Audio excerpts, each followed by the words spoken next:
Tere kõigile, kes on tulnud täna meie virtuaalreaalsushariduses seminarile.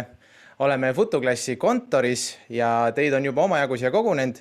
Ilmselt on osa, kes vaatab järele seda seminari hiljem. Sellest ei ole midagi, et me lindistame. Aga need, kes on täna kohal, teil on võimalus esitada ka küsimusi chatis, mis me siis pärast läbi võtame.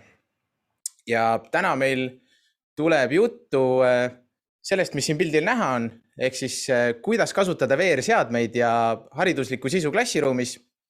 Ja meid on 5 esinejat, kellest siis esimene on Märt Lume, kes on Futoklassi tootejuht ja räägib sellest, mis vahe on 3TOF ja 6TOF VR-sisul.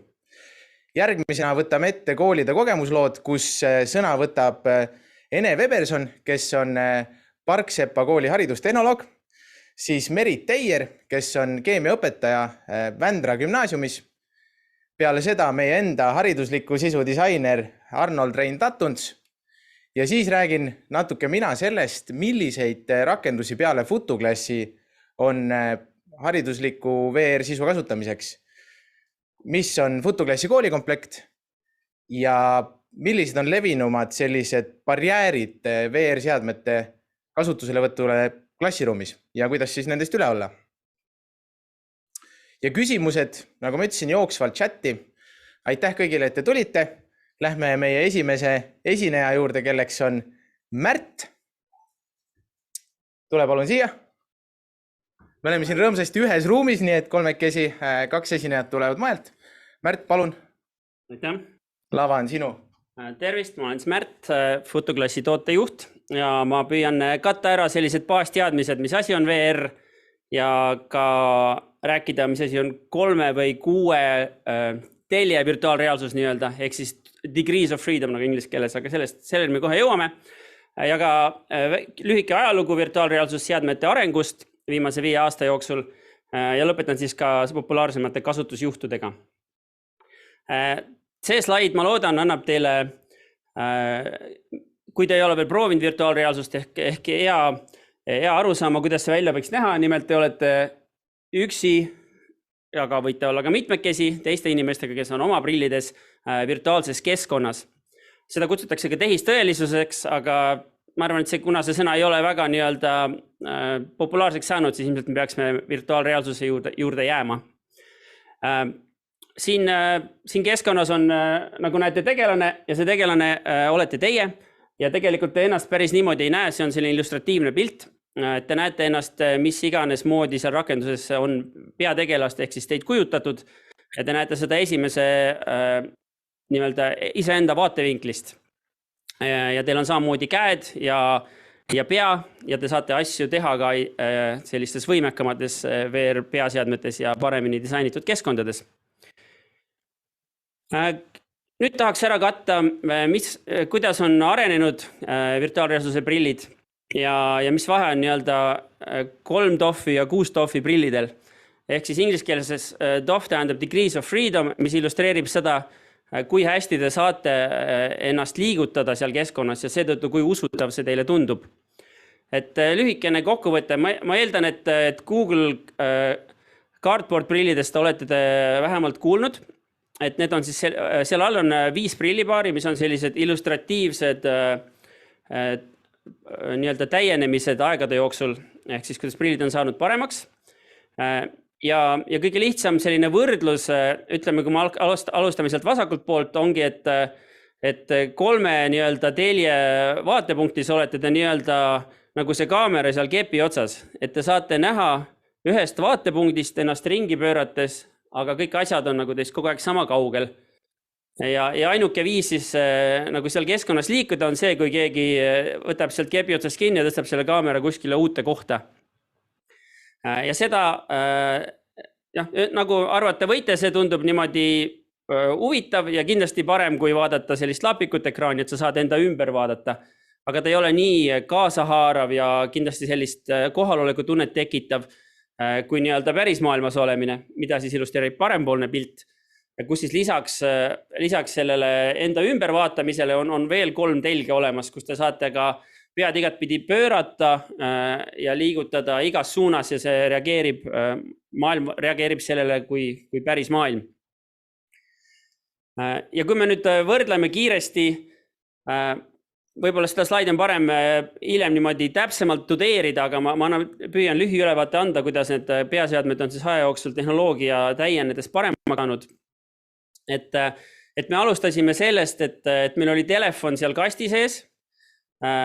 Ja nagu näete, Samsung Gear VR on siis teine peaseade, kus samuti oli, kuna need on siiski 3-teljelised peaseadmed, siis seal ringi vaadates oli peamiselt videosisu.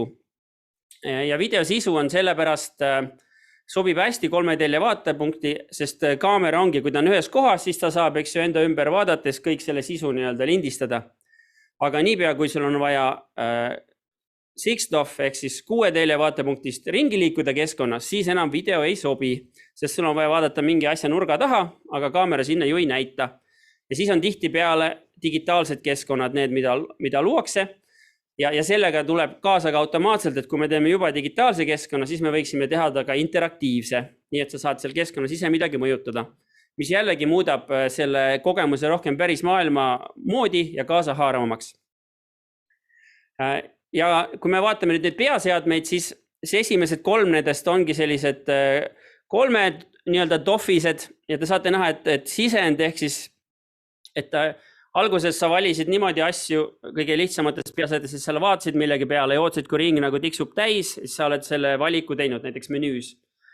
Siis tuli nupp, eks ju, ja siis on sellised väga lihtsad puldid, nagu telekapult, kus sa osutad millegi peale ja vajutad nuppu. Ja edasi, kui vaatame 4. seadet seal HTC Vive, siis oli juba selline nagu mängukontrolleri moodi, kus on palju nuppe peal, mis on tavainimesel ehk keeruline. Aga siiski lastele ütleme arusaadav enamustele. Ja kui me vaatame nüüd viimast sellist kõige uuemat versiooni, milleks on siis Meta ehk endine Oculus, mis kuulub siis endine Facebook, Quest 2, mis on üks tehniliselt paremaid peaseadmeid, siis seal on puldid samuti olemas, aga on ka väga populaarne juba nii-öelda käe trackimisega seadmed, ehk sul ei ole pulte vajagi, et sa saad oma kätega lihtsalt vajutada nuppe ja seal asju valida. Tulevikus kindlasti, kui me vaatame sellist laiatarbe kasutust, see tundub olevat üks lihtsamaid kasutajaliideseid, mida inimesed saaksid ilmselt adopteerida.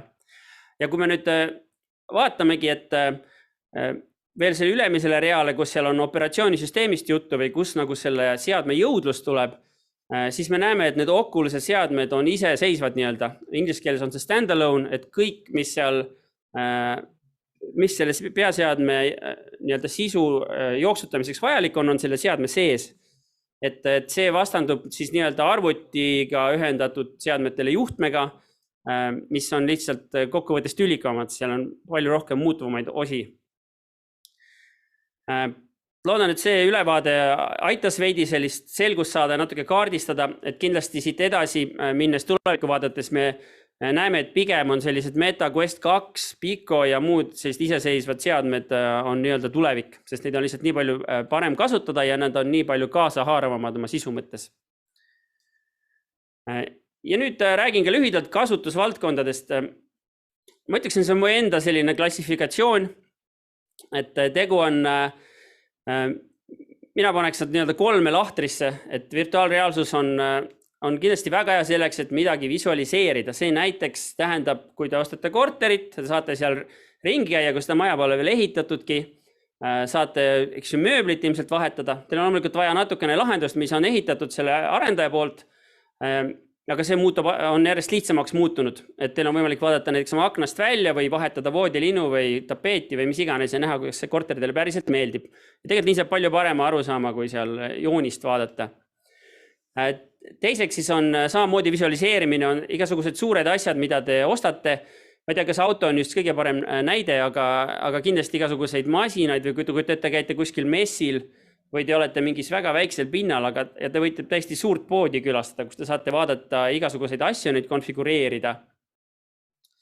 Et see on siis visualiseerimise poole pealt.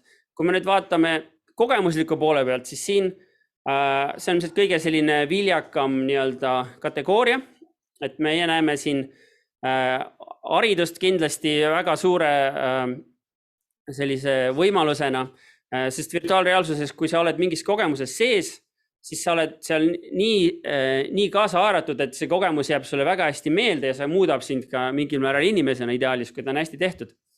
Ja sellel on päris palju selliseid implikatsioone, et saab hariduses midagi selle väga hästi õpetada ja saab seda teha ka täiesti professionaalselt, et näiteks kui inimesed teevad operatsiooni, nad õpivadki reaalselt ja neil jääb lihas mälustada kohe, mis liigutused, mida nad järjest tegema peavad ja see kõik on nii reaalne, et sul ongi pärast võib-olla tunne, et see loomulikult ei ole päris see, kui sa päris inimest opereeriksid ja ma vabandan kõikide päris arstiharidusega inimeste ees, et see on võib-olla lihtsustatud, aga kui ma olen aru saanud, et see on väga populaarne ja paljud lahendused on juba kasutusel nagu päris kirurgide ja muude igaste vajalike professioonide treenimisel.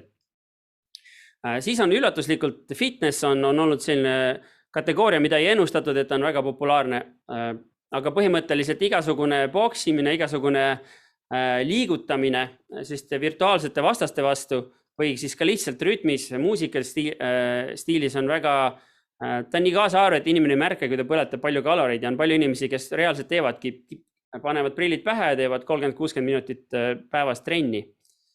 Ja siis loomulikult on meelelahutus ja siin pikalt ei ole vaja peatuda, kindlasti on selge, et mängud on ja igasugused muud kogemused, mis võivad ka olla muide hariduslikud ja väga huvitavad, et nemad on ka väga populaarsed seadmete peale, on kindlasti need, mis see tehnoloogiat ka nagu edasi lükkab. Ja viimaseks kategooriaks ongi minu arust eriti koroona ajal on see populaarseks saanud, et üks on koostöö, et ma ütleks, et see on veel arenemisjärgus kategooria, sest inimesed saavad kokku internetis, nad saavad seal teha selliseid tahvli peal koos mingit ajurünnakuid, saavad teha nii-öelda kohtumisi, kus nad kõik näevad oma arvutiklaviatuuri ja saavad koos ekraanilaualt teha nagu sellise kontoritunde.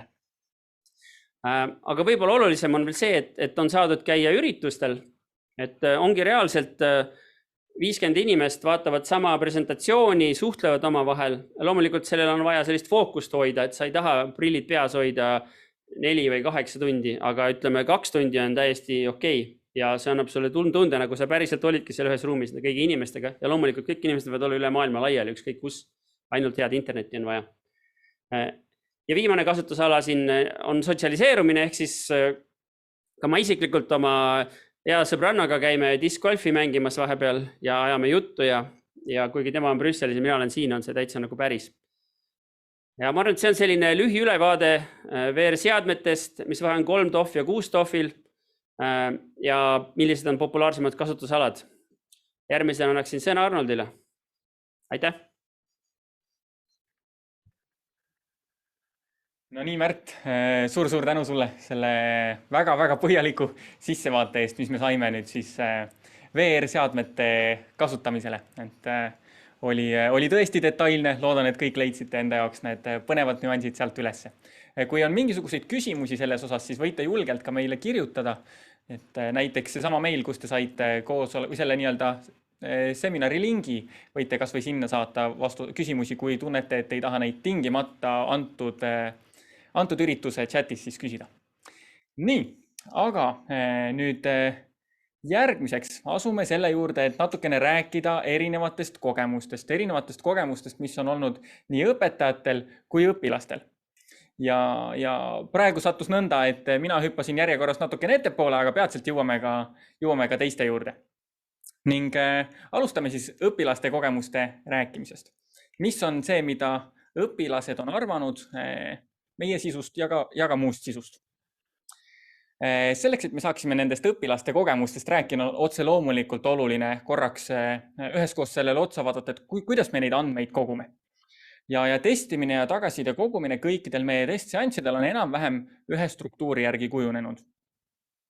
Enne kui me asume toimetamise juurde, see on siis sellest VR õpimooduliga nii-öelda õppima, siis me teeme igale õpilasele testi selleks, et kaardistada ära, millised on tema teadmised enne, kui me talle anname võimaluse siis õppida selles uudses keskkonnas. Pärast testi me teeme intervjuu õpilasega selleks, et kaardistada ära tema senine kokkupuude, et kas ta näiteks on virtuaalreaalsust palju varem kasutanud, millised on tema valdkondlikud teadmised, võib-olla ta käib olümpiaadidel või on teemast üleüldse huvitatud, et seal on palju olulisi nüansse, mis võivad neid testitulemusi mõjutada. Seejärel meil toimub õpimooduli läbimine ehk siis just nimelt see VR-tund.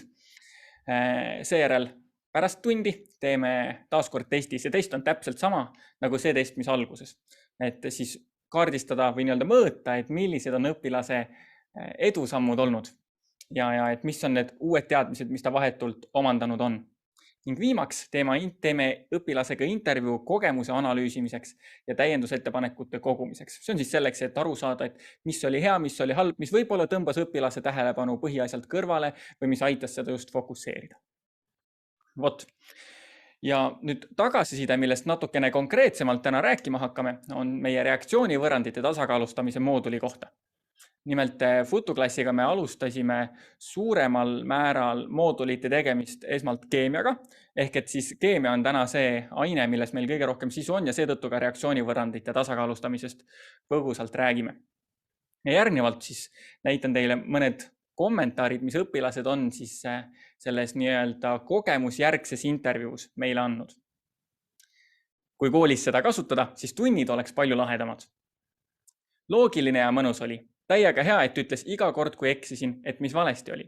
See on hästi oluline nüanss, nimelt iga kord, kui õpilane teeb eksimuse, siis me esmalt anname talle märku, et toimus viga ja seda me ei anna talle ka märku nii-öelda kuidagi tugeva negatiivse alatooniga, pigem me anname talle võimaluse seda viga parandada ja me anname ka talle sellised esmased infokillud, et kust seda viga võiks otsida. See ongi siis see, millele see õpilane seal parasjagu viitab. Oli tore ja loogiline. Valesti tehes sai loogikaga kõik lahendatud. Ei olnud eksimise hirmu. See on miski, mille üle me hästi palju uhkust tunneme. Nimelt me oleme algusest peale Futuklassi sisu arendades hoidnud fookust selles, et õpilastel oleks selline katsetamisjulgus. Et nüüd, kus me tõstame nad sellesse maailma, kus nad nii-öelda vabalt saavad teha, mis nad tahavad, siis kaob ära justkui selline hirm võib-olla klassikaaslaste või teiste ees eksida ja me nii-öelda julgustame neid rohkem proovima, rohkem katsetama, et ka läbi eksimuste palju õppida. Reaktsioonivõrranditest ei saanud enne üldse aru. Nüüd tean, mida ja kuidas tegema peaks. Mäng oli suht lihtne, isegi raskem ja pikem võiks olla. Mäng tegi keemia kergemaks ja loogilisemaks. Ehk et siis õpilane, kes ütleb, et ta enne ei saanud reaktsioonivõranditest üldse aru, pärast ütleb, et mäng võiks olla raskem ja pikem. Üllatavalt lahe oli. Vot sellised mõned kommentaarid siis on olnud meie reaktsioonivõrandite tasakaalustamise moodulile. Hüppaks natukene lähemalt selle mooduli tagasisides ühe konkreetse õpilase mõtetesse ja jagan teiega siis ühe õpilase kogemust, kelle jaoks keemia on väga keeruline olnud. Sellel hetkel, kui see õpilane moodulit testima tuli, ta oli 9. klassis ja siis parajasti oli käsil esimene poolaasta. Reaktsioonivõrandite tasakaalustamist keemias hakatakse õppima 8. klassi teisel poolaasta pigem alguses. Ehk et selleks hetkeks oleks ta võinud juba kas või lihtsamaid võrandeid teada, kui mitte enamat. Seejuures see teine poolaasta 8. klassis, see algas siis, kui ei olnud veel mindud distantsõppele. Ehk et siis oli nii-öelda õppetöö toimus normaaltingimustel. Enne siis VR-mängu testi ja intervjuu tulemustena. Ta mainis, et keemia ei meeldi talle üldse. See oli kategooriliselt. Ta veel kusjuures tõi välja, et see on õppeaine, mis talle kõige vähem meeldib. Ta ütles, et ta on tasakaalustamisest varem tunnis kuulnud, ehk et see ei saanud talle täiesti võõras olla, et see teema igal juhul oli koolis läbi käinud. Küll aga ta ei tea, kuidas ja mida tegema peaks, et reaktsioonivõrrandit tasakaalu viia. Siis keset mängu. Vahepeal me küsime ka täpsustusi või kommentaare neilt keset mängu, et saada lisainfot mingite nüansside kohta. Ja tunni ajal algus oli igastahes tema jaoks natukene keerukas. Ma mäletan, me pidime talle andma mõned vihjed, et ta esimesest paarist tasemest nii-öelda palli veerema saaks. Aga neid vihjeid ei olnud palju. Lihtsalt selline nii-öelda pigem väike julgustav tõuge, et õpilane julgeks katsetada. Seejärel tasemete möödudes ta kasutas aina vähem lihtsustusi. Iseenesest meie mäng ongi selline, et ta annab järjest vähem lihtsustusi õpilastele, aga mõte siin on see, et ta sai väga hästi taseme progressiooniga hakkama, mis tähendab, et ta nii-öelda mäng oli tema jaoks hästi tasakaalus. Mis järel, kusjuures ta ka kommenteeris ise, et ta tunneb ennast järjest enesekindlamalt. Nüüd pärast seda tundi. Siis, kui ta lahendas testi, andis ta kommentaari, kus ta ei suuda uskuda, et ta varem lahendas samu ülesandeid. Nüüd on need nii palju lihtsamad. Ja nagu ma ennist mainisin, see enne ja pärast test, need mõlemad on täpselt samasugused. tal oli veidi ebamugav VR-is. See oli ilmselt tingitud sellest, et tema VR-sessioon läks natukene pikale. See kestis veidi rohkem kui 40 minutit, mis iseenesest on kauem kui selle mooduli jaoks justkui nii-öelda eesmärk seatud on, aga õpilaste läbimisaeg selle konkreetse õpisisu puhul veidikene varieerubki. Ja seda ebamugavust ilmselt põhjustas siis see, et esimest korda VR-seadet kasutades sageli see sätitakse endale ebamugavalt pähe ja kui see sessioon veel kestab ka kaua, siis ebamugavus ongi miski, mida võib siis tunda. Küll aga me selles osas ka pingutame, et oleks head materjalid, et õpilastel ja õpetajatel oleks seadmeid lihtne ja mugav kasutada juba esimesest korrast oleks selge, kuidas mida tegema peab. Ta ütles, et ta nautis mängu ja et hea meelega mängiksin seda tunniks ette valmistudes. Ma nüüd rõhutan üle, et see on õpilane, kes ütles, et talle keemia üldse ei meeldi. Selle 40, natuke rohkem kui 40 minutise seansi järel ta annab märku, et ta hea meelega mängiks seda mängu lisaks tavalistele keemiatundidele, mitte keemiatunni arvelt, mis ma kujutan ette on paljudele õpetajatele tuttav, et hea meelega lapsed mängiksid mänge tunni arvelt, aga ta hea meelega mängiks seda lisaks tunnile, et tunnis olla produktiivsem. Annab selge märgi sellest, et reaalsuses ei pruukinud seal keemia vastu otseselt midagi olla, pigem need teemad jäid tema jaoks individuaalselt natukene kättesaamatuks. Natukene ka arvväärtustes tulemustest. Me oleme siin keskmistanud erinevaid näitajaid, mida me mõõtnud oleme ja anname väikse sissevaate siis nendesse. Siin on näha mõõdetud õpilase enesekindlus nendes teemades, milles siis spetsiifilist mängu mängiti. Ülemine tulp siis näitab enesekindluse taset enne ja alumine pärast. Need on erinevatel arvskaaladel, siis me seda ei hakanud hetkel juurde panema, kellel on küsimusi, hea meelega jagame oma andmeid ka otse. Aga igastahes me näeme, et keskmiselt läbi meie moodulite õpilase enesekindlus selles teemas, mille kohta antud õpimängu mängiti, kasvas ligikaudu 2 korda. Õpilaste õppetulemus selles konkreetses teemas üle kõigi moodulite paranes keskmiselt 2,5 korda. Aga ma rõhutan, et siin on nüüd natukene üks nii-öelda oluline nüanss mängus. Nimelt meil mooduleid oleme disaininud 2 tüüpi. On moodulid, mille eesmärk on uut teemat õpetada ja on moodulid, mille eesmärk on seni õpitud kinnistada. Ja on ilmselt hästi arusaadav, et uue teema õppimisel need õpitulemused ongi hüppeliselt suuremad kui olukorras, kus sa õpid midagi kinnistamiseks. Aga et see 2,5 korda on siis keskmistatud üle erinevate õpimoodulite, et ta nii-öelda võib-olla ei ole suurepäraselt representatiivne, aga sellegipoolest annab päris hästi aimu. Ning reaktsioonivõrrandite tasakaalustamine, mida me natukene oleme nüüd siin ka selle osas tagasisidet kuulanud ja vaadanud, seal keskmiselt õpilaste teadmised siis kasvasid ligi 3 korda. Ja siin puhul on oluline võib-olla ka rõhutada, et see tagasiside ja need väärtused, mis te nendele moodulitele siin näete, need on keskmistatud ka üle meie tootearendustsükli. See tähendab seda, et esimene kord, kui esimene õpilane katsetas, ütleme siis seda reaktsioonivõrrandite tasakaalustamist, kus arusaadavalt see tasakaalustamise moodul vajas veel omajagu lihvimist, kuni viimane kord, kui viimane õpilane seda katsetas, need kõik tulemused on kokku võetud. Ehk et lootus on, et tänased tulemused on nendest numbritest isegi omajagu paremad. Natukene ka õpilaste arvamusest. Me küsime iga õpilase käest testi tehes, järeltesti tehes ka tema arvamust sellest kogemusest ja 92% õpilastest, kes meie kogemusi on mänginud, on öelnud, et neile see kogemus meeldis väga. Nad on hinnanud seda väga positiivselt, mis on siis see tumesinine osa sellest sektori diagrammist.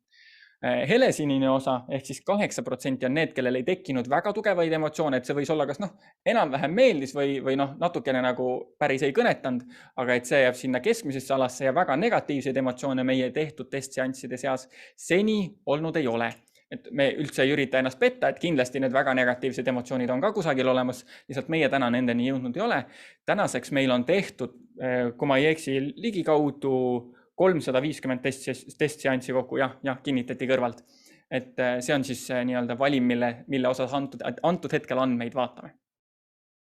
Vot, nii palju siis õpilaste mõtetest ja kogemustest ja enne kui hüppame järgmiste...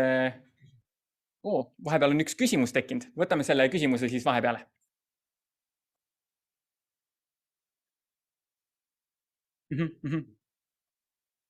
Arusaadav. Reaktsioonivõrrandite tasakaalustamise andmete kohta oli küsimus, et kui paljud õpilased sellest osa võtsid.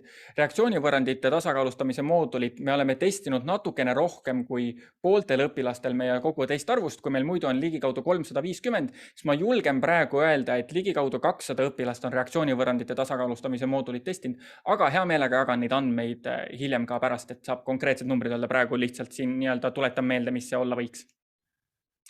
Nii, aga ma arvan, nüüd võib-olla ongi hea hetk, kus kutsun korraks veel kord Kristjani siia, kes juhatab sisse järgmised jutustajad, kes räägivad oma mõtetest. Aitäh Arnoldile selle põhjaliku ülevaate eest ja järgmisena on meil siin Ene Weberson, kes on Parksepa koolist, haridustehnoloog ja tema räägib meile kooli poole pealt haridustehnoloogi kingadest, siis sellest kogemusest, kuidas VR-i integreerida haridusse. Ja Enega on selline lahe lugu, et kui me septembri lõpus VR-seadmed andsime Parksepa koolile kätte, siis tegelikult ei läinud üldse kaua, läks mõned nädalad ja me nägime, kuidas nad olid juba aktuaalses kaameras ja näitasid, kuidas nende koolis VR-seadmetega õpe käib. Et Ene, on meil sinuga ühendus olemas? Ja, tere, kas meid on kuulda? Ja, siis ma saan aru, et sa oled vist täna endale kedagi kaasa ka võtnud.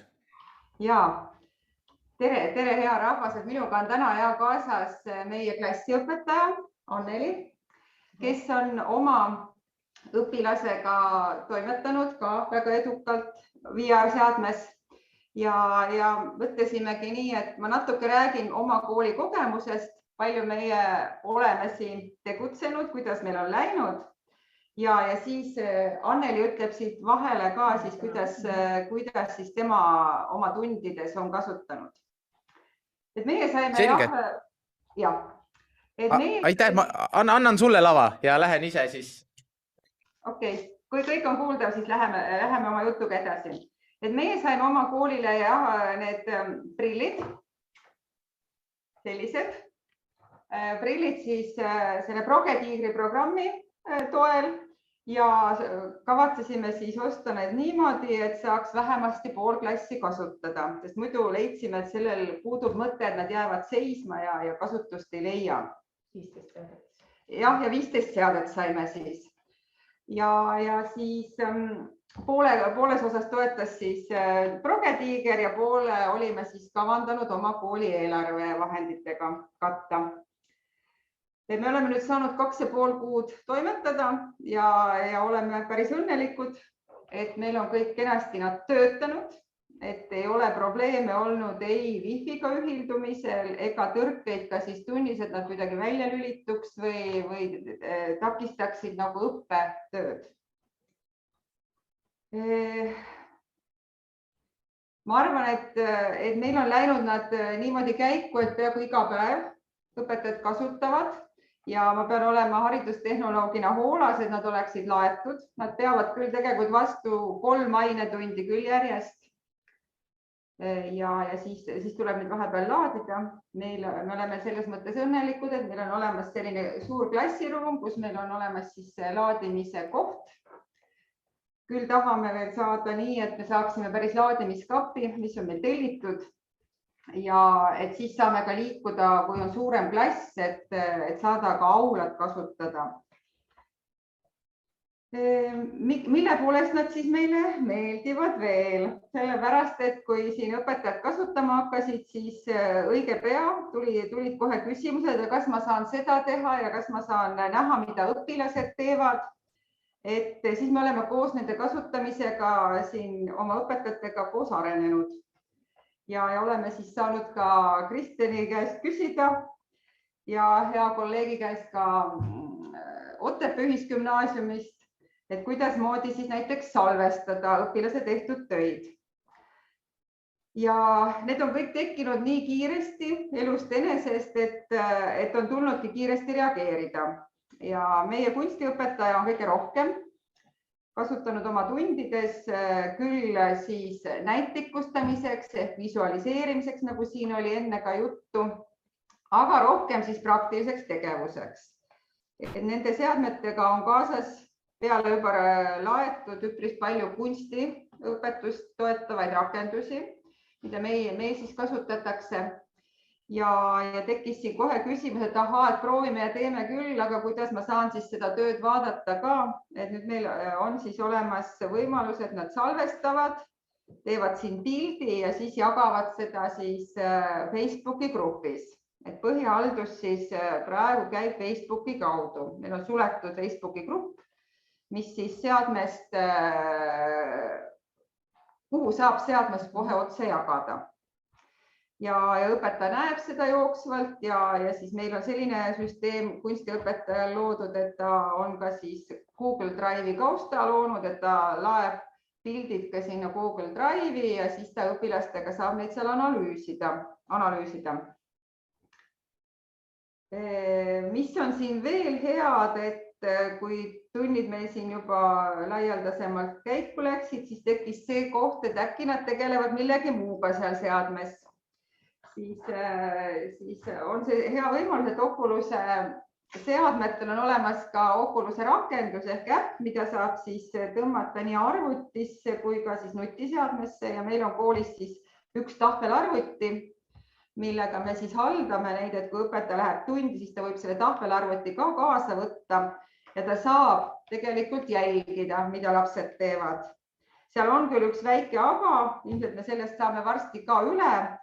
Aga et kui on vähem õpilasi, siis on seda võimalik seal seadmetes jälgida, mida keegi teeb ja mis seal on plussi, on see, et saab õpetajaga juhendada. Anneli siin mõne sõnaga ütleb, kuidas tema oma last on juhendanud. Ja ma olen paar korda saanud proovida seda tahvlivärki, et muidugi tahvlist mina ei näe seda 3D-d ja ma näen täpselt seda, mida see õpilane teeb siis.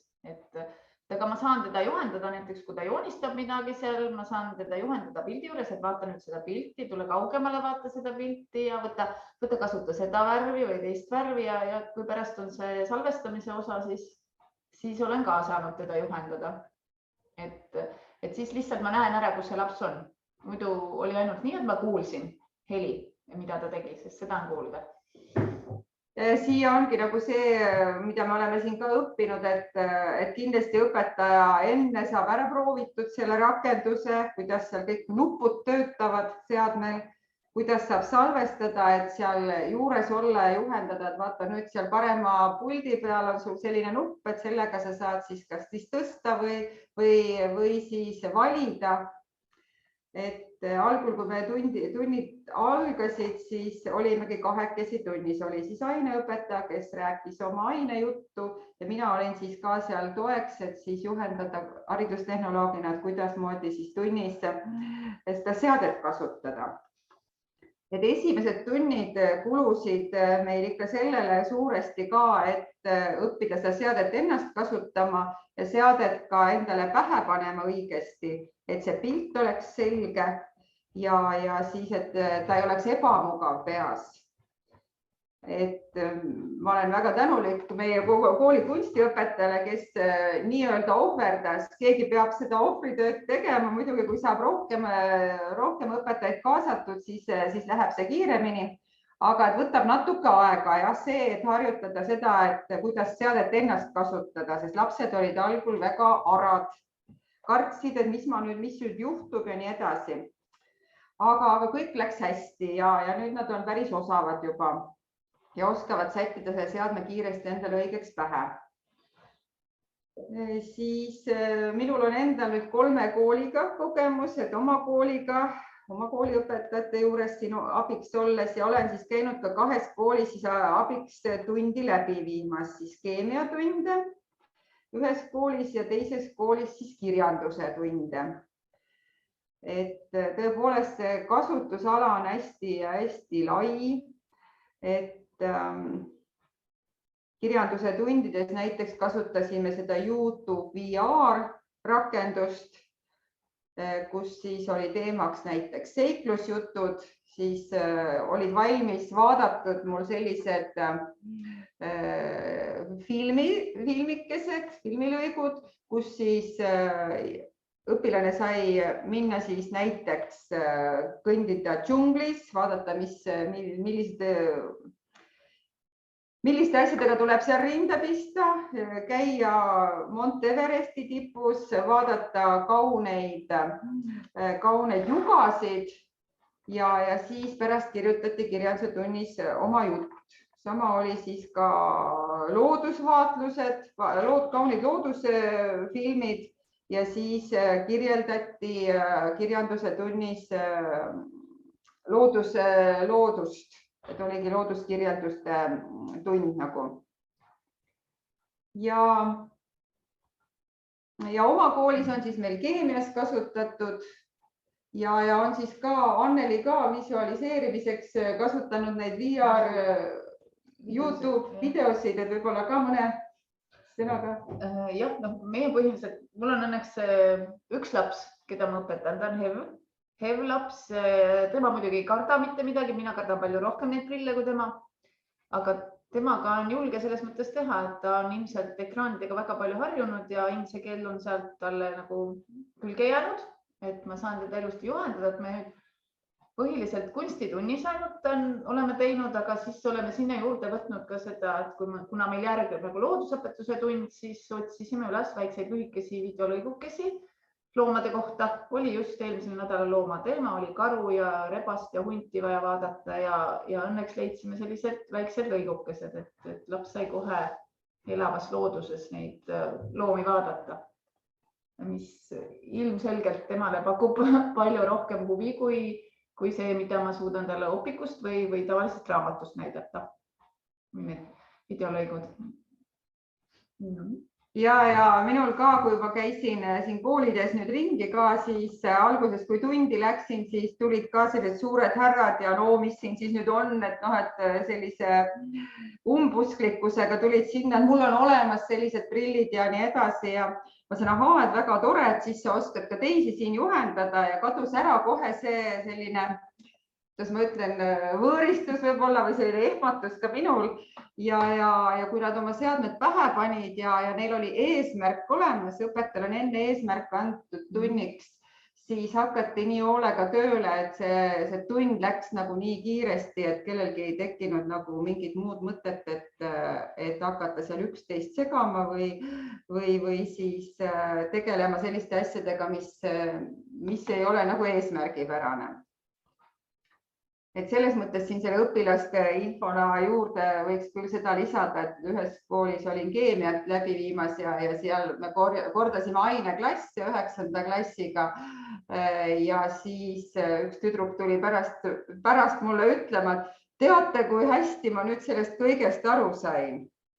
Et see tundus nii loogiline, et selles mõttes vaatasin, et see tüdruk tegutses seal nii vaikselt, et tegelikult lapsed hakkavad nii kiiresti tegutsema, et klassis tekib imekiiresti vaikus ja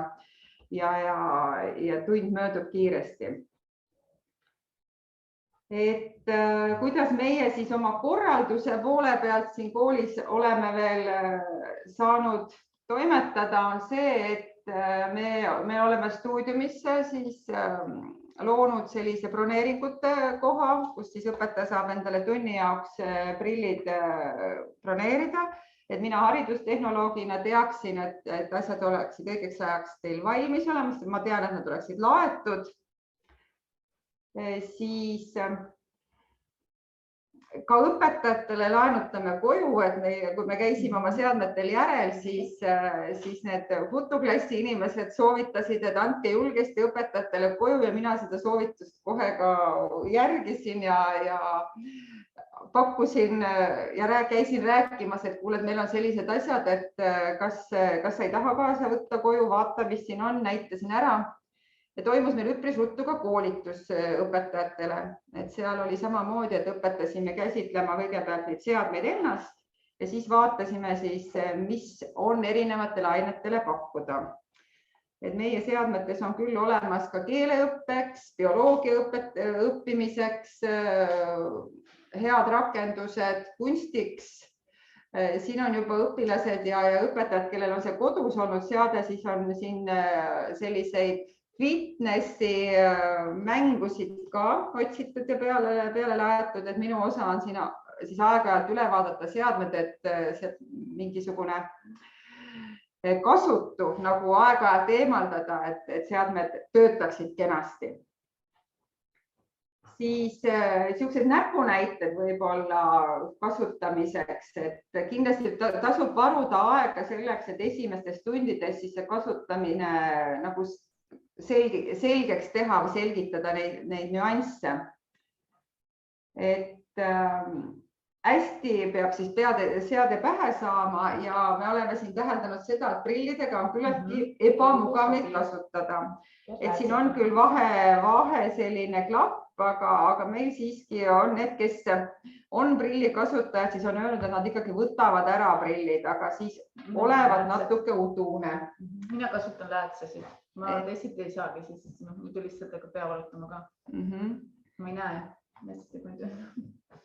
Ja sellise, et see pea valutama hakkame, ka seda nagu tunni alguses oleme selgitanud või eriti alguses, et kui sulle ei sobi, siis anna teada, anna kohe teada ja sa ei pea neid peas hoidma. Esialgu me ka ainult hoidsime seal 5 minutit ja ei teinud pikemaid tunde. Siis ja tõesti meil on 300 last umbes koolis ja 3 õpilast on olnud siis sellised, kes on öelnud, et nemad ei kannata neid seadmeid. Et ka sellega tuleb arvestada, et võib juhtuda seda, et kõigile ei sobi. Siis me oleme ka siin oma sees leppinud sellise hea kasutustava kokku, et kuidas moodi siis õpetajad kasutavad tunnis. Tänasel päeval on üpris tähtis see TESO, et ka selle peale tuleb mõelda, et sul oleksid olemas siis puhastamiseks. Meie kasutame salvret ja siis TESO ainet, et õpilane ise puhastab peale seadmete kasutamist seadmed ära. Siis väiksesse klassiruumi nad ei sobi eriti, et sa pead arvestama sellega, et sul peab olema ruumi. No vähemasti minimaalselt 1,5 meetrit võiks arvestada õpilase jaoks ruumi. Meie oleme ka kasutanud siis suurt klassiruumi või siis koridori, meil on sellised mõnusad laiad koridori osad või ka siis aulat. Et selle peale tasub ka mõelda. Ja hästi julget katsetamist, et siin tegelikult midagi ära rikkuda ei ole. Lihtsalt maha kukkumise eest tuleb neid hoida ja sellepärast me oleme ka palunud siin kasutada siis sellised, et need seadmed on sellises karbis. Ei võta õpilane, ei pane neid kuskile laua peale, vaid ta hoiabki nii neid käppasid, käsi, kui ka siis seadet ennast kogu aeg siin karbi sees. Et siis ei ole seda hirmu, et nad kukuvad maha. Et ta ei ole päris neljakandiline, nad on küllaltki hästi liikuvad. Et selles mõttes selline reegel on meil ka paigas. Ja mida siis veel? Küsite selle kunstiõpetuse kohta. Ja kunstiõpetuse omad on tegelikult, kes saab fotoklassi seadmed, siis seal oli tegelikult olemas 4 rakendust, oli VR painting, siis oli OpenBrush, 3D saad täiesti 3D-s joonistada, teha triipusid ja igasuguseid asju.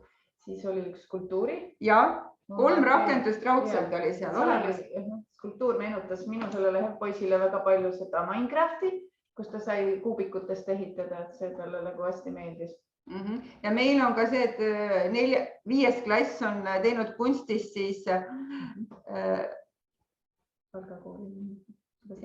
ja et meie 5. klass on teinud siis disaininud selle 3D rakendusega ka mudelid, mis lähevad siis 3D printimisele, et siin on juba asjad valmis saanud ja saab neid ka 3D printida sealt disainitud asju. Et aga kogu aeg õpime ja areneme selles valdkonnas, et meie kunstiõpetaja ise ka otsib hästi palju variante. Ei põrka kokku, sest nad teevad enda ringi ümber. Ja, et kokku põrkamise hirmuks ongi see, vältimiseks ongi see, et kui nad seadme pähe panevad, siis seade hakkab kohe õpetama inglise keeles küll, et mida ta tegema peab järjest.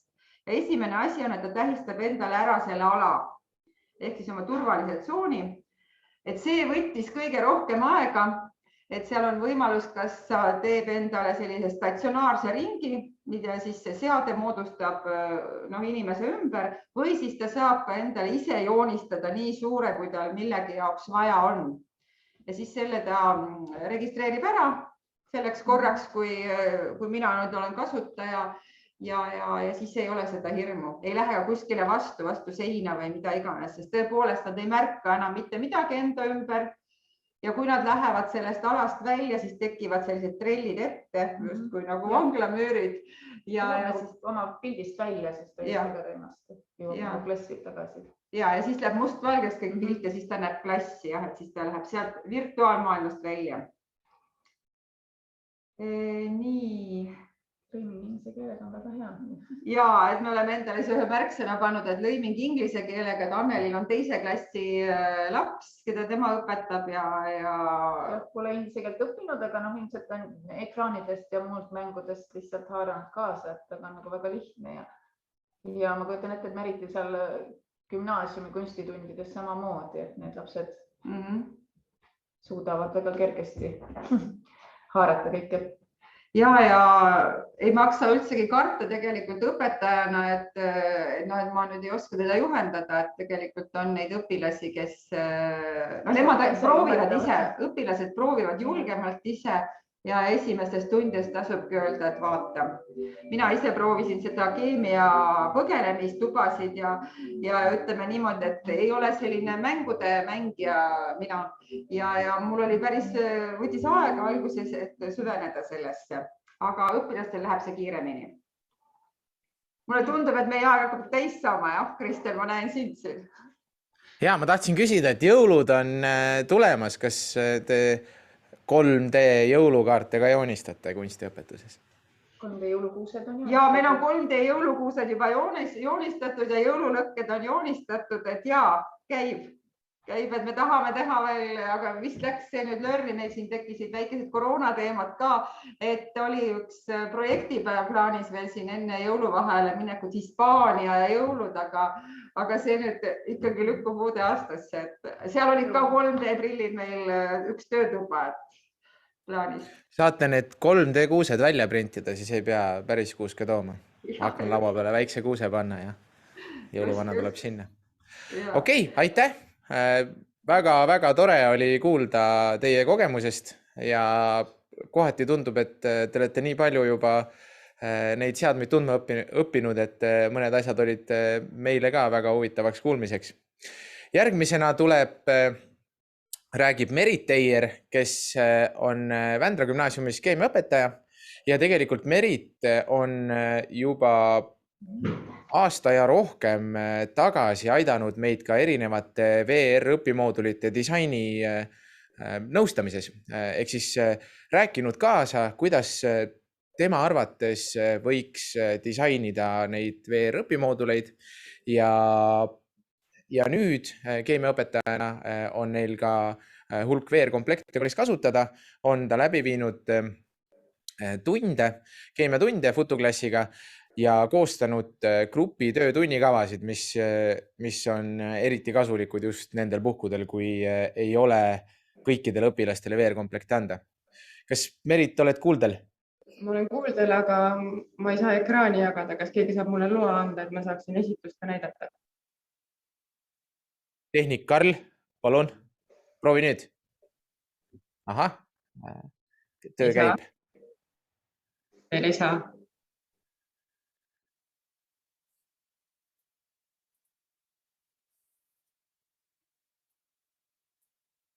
Nii, kuidas nüüd on?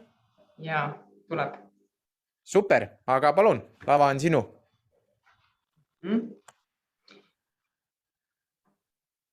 Kas teie ei näe minu ekraani? Või näete? Näeme ettekannet küll.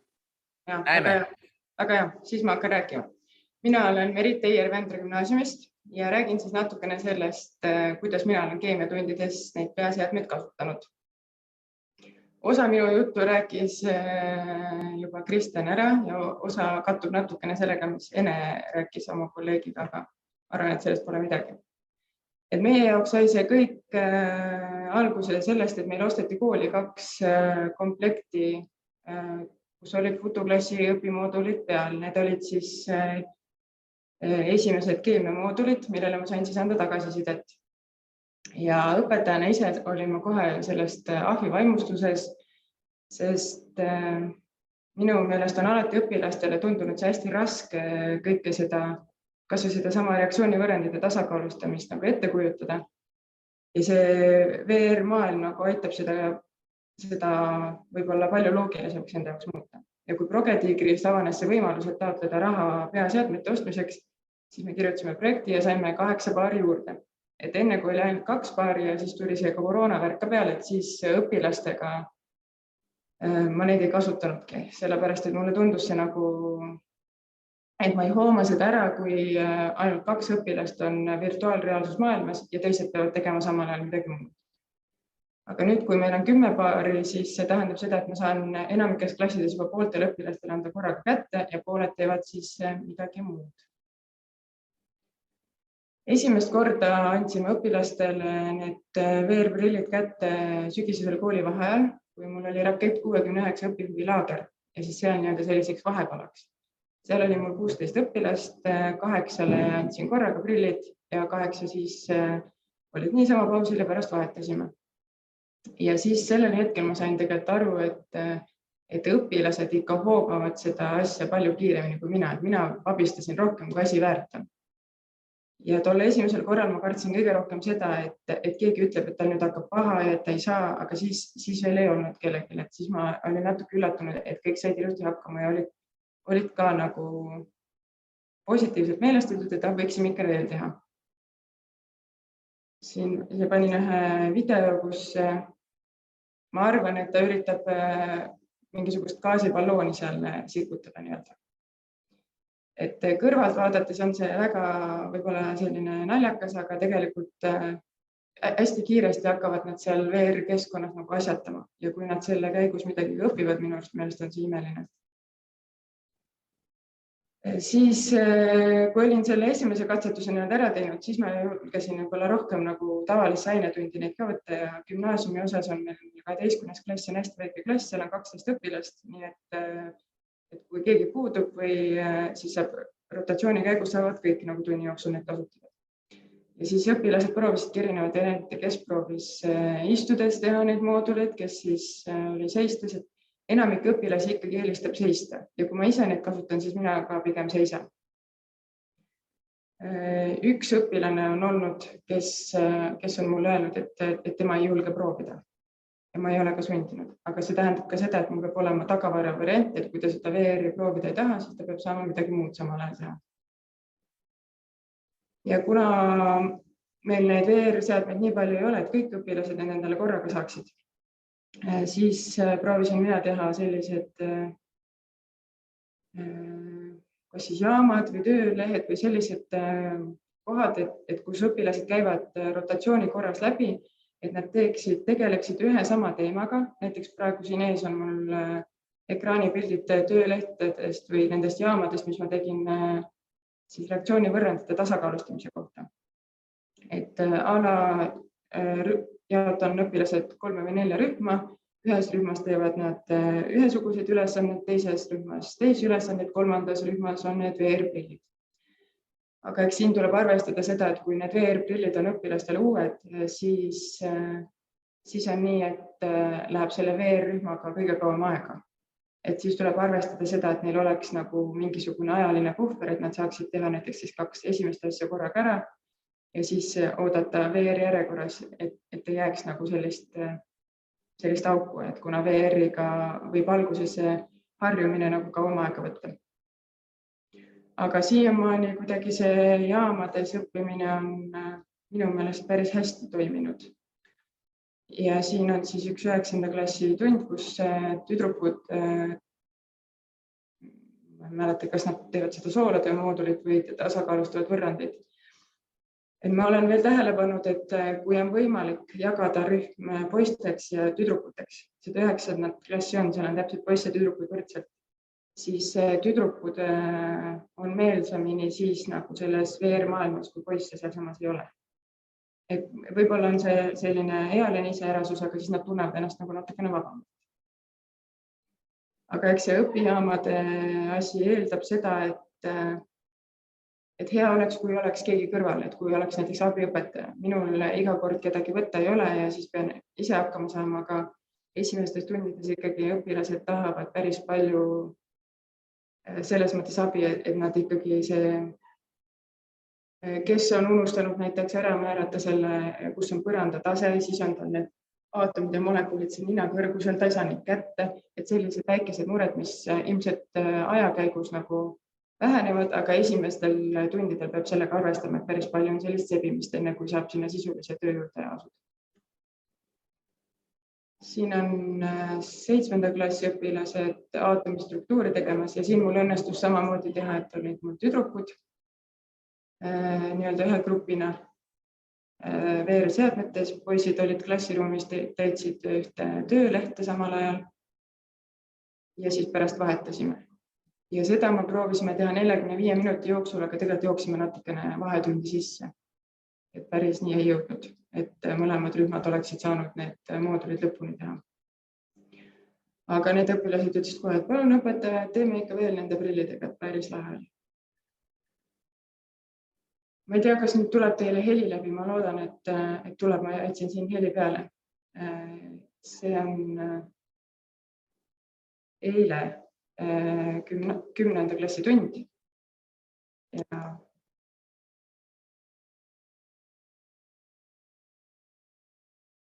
et väga lahe on kõrvalt näha neid emotsioone, et õpilane nagu elab sellesse maailma nii sisse, ja ta hakkab iseendaga nagu seda sisekõnet. Kus ma need neutronid saan, kus ma need prootonid saan? Et ta võib-olla läbi sellega õpib, et ta iseennast nagu õpetab või iseendaga seal räägib. Kui te panite tähele, siis siin kõrval mängiti Pinksi, see on meil jalutussaal ja meil gümnaasiumi ja põhikooli õpilaste vahetunnid ei ole samadel aegadel. Ja kui õpilane on selles VR-maailmas, see teda üldse ei häiri, et keegi mängib seal kõrval Pinksi. Aga samas, kui keegi seal klassis jutustab või keerutab, siis see kohe segab. Et ta suudab kuidagi nii olla seal maailmas sees, et teda ei huvita, mis ümberringi toimub, mis on minu arust hästi nagu selline positiivne asi. Aga eks igal asjal on ju plusse ja miinuseid ja mõtlesin siis, et panen kirja, et mis on siis minu meelest nagu need kõige suuremad plussid ja kõige suuremad miinused. Üks kõige suurem pluss on kindlasti see, et see on uus ja huvitav nii õpilasele kui minule endale. Ja ta pakub emotsioone, see selline edu elamus ja mina ei ole kordagi pannud hinnet selle eest, mis nad siin teevad. Et see oleks ikkagi ainult see nii-öelda õppimise koht. Ja võib-olla keemia õppimise juures on ka üks olulisemaid asju see, et ta muudab selle keemia nii-öelda käega katsutavaks. Sest aatomid ja molekulid on muidu ju nii väikesed, et neid ei saagi kuidagi moodi käega katsuda, aga seal ta saab, et ta saab selle loogika endale nagu selgeks, et ta oskab seda sama asja teha ka a la traditsioonilises töövihikus. Ja see sama, mis ma selle Pinksi laua taustal videost rääkisin, et ta on siin 100% haaratud, et mingit muud tegurit teda ei segagi. Ja kui on nii, et õpilastega juba teist või kolmandat korda teha nende prillidega, siis saabki olla nii, et õpetaja lihtsalt juhendaja. Ütlen, mine sinna putuklassi, võtab see moodul ja siis ta paneb need prillid ette ja hakkab hoopis Kristjan temaga rääkima. Ja mina vaatan lihtsalt, aitan kedagi. Ühes tunnis näiteks olin ma lihtsalt ühel õpilasel kalkulaator. Kuna tegemist oli 7. tunniga, tema enam ei suutnud arvutada neutronite arvu, et kui palju on 137 miinus 58 ja siis mina tema eest arvutasin ja tema muudkui seal tulistas need prootonid ja neutronid ja kõik olid rahul. Kuni eilseni ei olnud mitte ühtegi õpilast, kes oleks võtnud peaseadmed ära sellepärast, et tal hakkaks pea ringi käima või pea valutama ja eilses tunnis oli 3 õpilast. 2 neist olid prillikandjad ja üks ütles lihtsalt, et tal hakkab pea ringi käima ja proovisime neid läätsesid liigutada. Siis ta vahepeal istus, natukene tegi istukil, aga ütles, et väga palju paremaks ei läinud. Ja mingit head lahendust me siia ei osanudki, et ilmselt on ka selline harjumisasi ja kõigile võib-olla ei sobigi. Miinuse poole pealt võib-olla see, et kuna neid peaseadmeid ei ole meil nii palju, et ma saaksin kõigile need korraga anda, et kõik saaksid samal ajal teha, siis see eeldab minul seda, et ma pean tunni mõtlema põhjalikult läbi, et ei oleks kellelgi seda hetke, et nad ei saaks ilma minuta hakkama. Et kui mina olen nende juures, kes on VR-seadmetega, või kui mina olen nendega, kes on klassis, teevad näiteks mingit traditsioonilist töölehte. Et kõigil peab olema nii-öelda tegevust. Ja see, et see on võib-olla see, et meie koolis on neid seadmeid 10. Et kui oleks kõik õpilased saaksid teha VR-maailmas seda sama asja, siis oleks võib-olla see kasutegur veel suurem. Aga eks see võib-olla ka selline loovus tuleb siin mängu, ja just see, et sa saadki seda ühte sama asja teha nagu erinevate nurkadelt. Ja tänu nendele VR-seadmetele on juhtunud paar korda sellist asja, et õpilased ei taha keemiatunnist koju minna. Ühel korral ma pidin enne kella 4 ütlema, et mina pean nüüd ära minema, et hakkame nüüd lõpetama. Et ega siit videodes midagi näha ei ole, aga nad lähevad seal nii hoogu, et nad toimetavad seal hea meelega. Et need, kellele need sobivad. Ja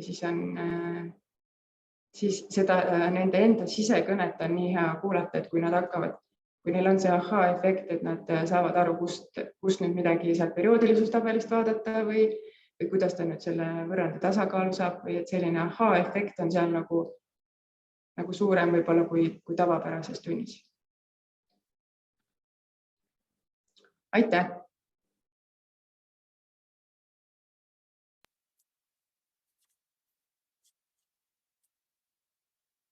Tere! Aitäh, Merit! Ma tahtsin teile näidata, et mitmel korral on siin juttu olnud sellest, et kuidas on see pilt seadmel sees, kui on prillikandja, nii nagu mina. Et tegelikult on nii, et Oculus'e komplektil on kaasas ka siuke väike kõrgendus, mille saab panna alla, et siis nägemisprillid ilusti mahuksid VR-seadet peas hoides ka ja pilt ei oleks udune. Meie proovisime nende tüdrukutel eile ei aidanud. Okei. Kui on suure raamiga prillid, siis me oleme ka märganud, et mõnikord nad tõesti füüsiliselt lihtsalt ei mahu sinna. Ja siis tulebki kas ära võtta või läätsesid kanda. Nemad olidki elus täitsa esimest korda proovisid VR-prille, et ehk oli esimese korra värk. Okei, ja arusaadav. Merit, ma tahtsin küsida, et sa tõid välja mõned plussid, mõned miinused, aga et milline nendest plussidest mainisid kaasatust, siis seda visualiseerimist, uus huvitav, milline sinu arvates see kõige tugevam nagu VR-i argument sinu jaoks on? Ma ikkagi arvan, et nad siis saavad seesama visualiseerimise pool, et nad näevad, oskavad paremini ette kujutada ja seostada siis seda sellega, mis me tavatunnis õpime. Et mida ma tavatunnis ei saa neile võtta kätte ja näidata, et see on nüüd aatom või see on molekul. Selge. Aitäh! Aga nüüd me vaataks ühte videot, mille üle meie väga uhked oleme ja ma loodan, et see video meeldib teile ka.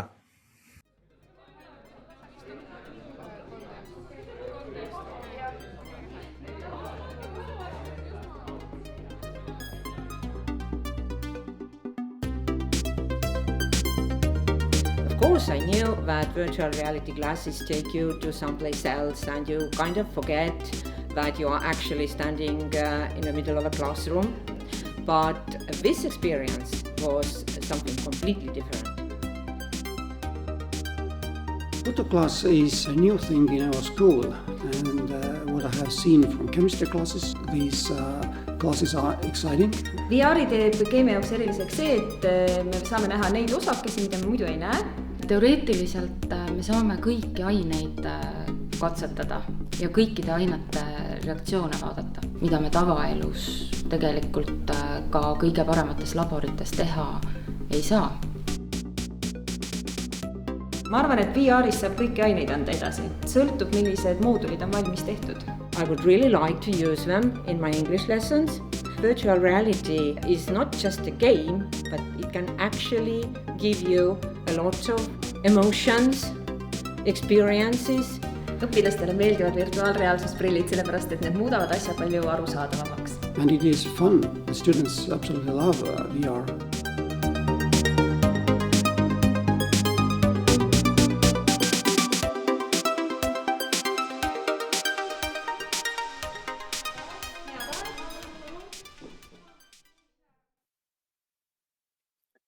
Siin videos nähtud seansid on siis meie Futoklassi kliendid, koolid, kelle juures me käisime kohapeal ja siis filmisime natukene, et kuidas need veertunnid välja näevad ja nagu oli ka näha, siis enamik olid sellised grupitöö või jaamapõhised õpped, sest et seadmeid päris kõigile kasutada ei olnud.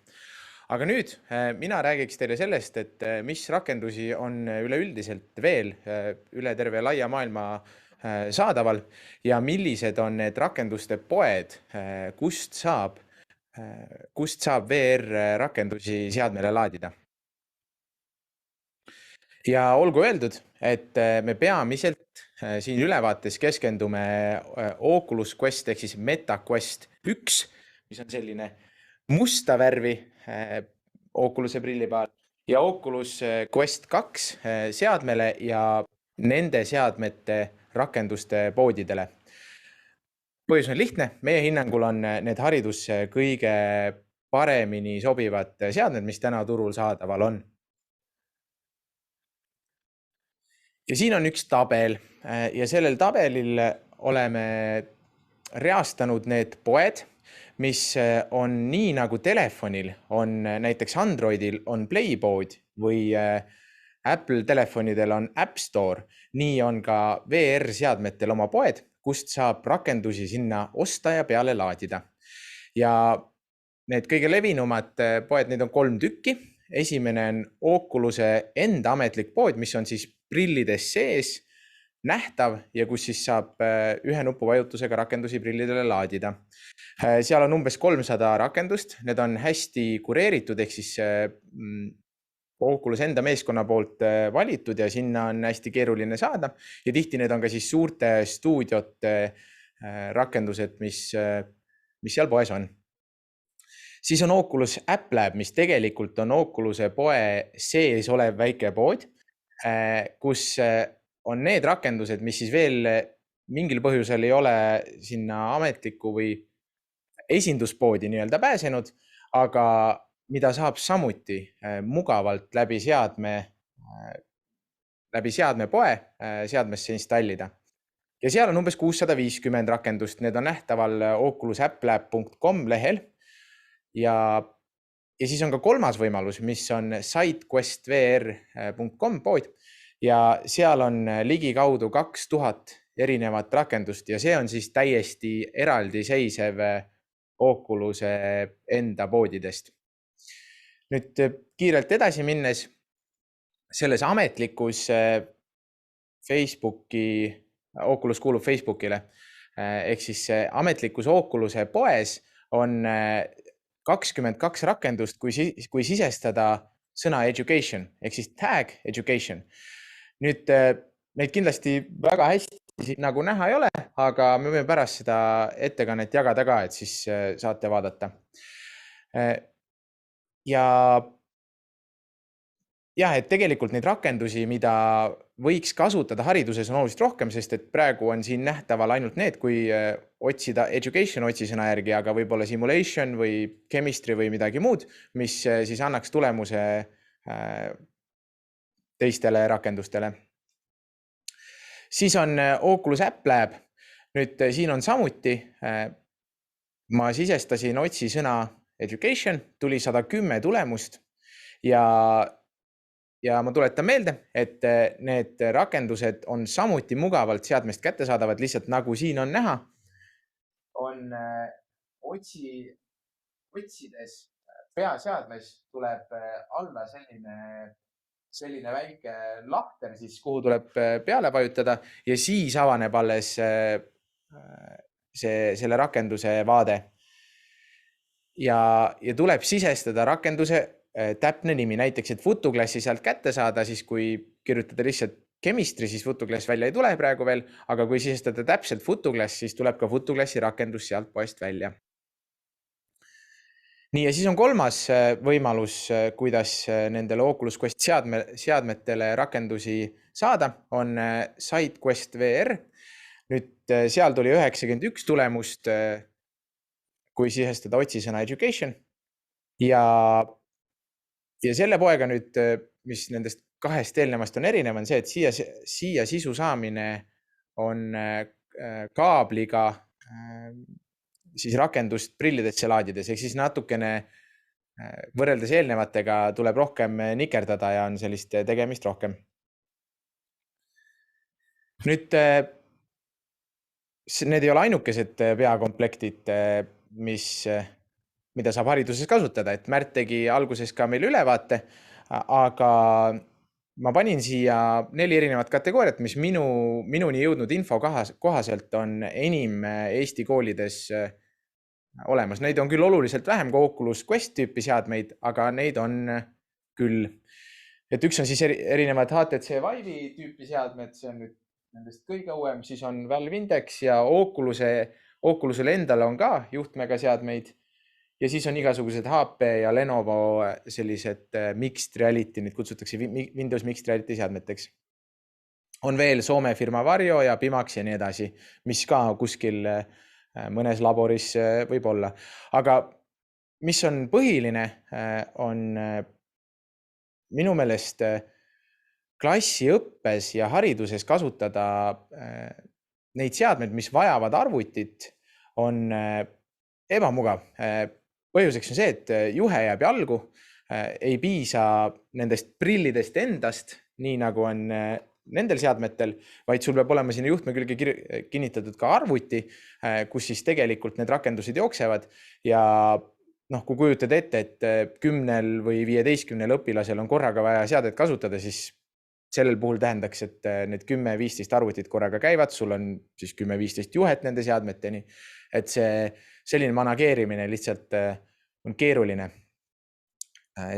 Ja need juhtmega seadmed on tegelikult siis ka ju selles mõttes generatsioon vanemad, et need tulid enne kui juhtmevabad iseseisvad seadmed, mis aga tegelikult tähendab seda, et sinna tegelikult sisu on kauem toodetud, ehk siis lähmegi edasi.